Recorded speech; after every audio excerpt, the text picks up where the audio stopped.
Туған күн құтты болсын, тұсаукесер күнің үлкен ер азамат бола берсін, Құдай қаласа. Ата-анасына қызмет жасайтын үлкен перзент болсын, халқына сыйлық, құрметті болсын. Сіздерді қуантып, көз қуаныштарыңыз болып, аспандағы жұлдыздай жарқырап жүре берсін. Арман, мақсаттар орындалатын перзенттен болсын, Құдай қаласа. Сіздердің тек қана қуантып, сый құрметпен жүре берсін. Сол Димаш деп мақтанып жүре беріңіздер. Баршаларыңызға денсаулықтарыңыз мықты болсын. Отбасыларыңыз аман, тек қана жақсылықта жүре беріңіздер.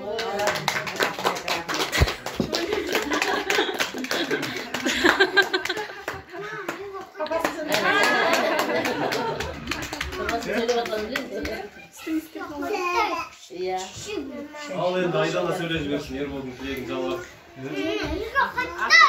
Димаштың туған күні құтты болсын. Дені сау, үлкен азамат болсын. Тек қана осындай жақсы дастарханда ойнап күліп жүре беріңіздер. Барлықтарыңыз дендеріңіз сау болып, осылай тек жақсылықта жинала берейік. Сол үшін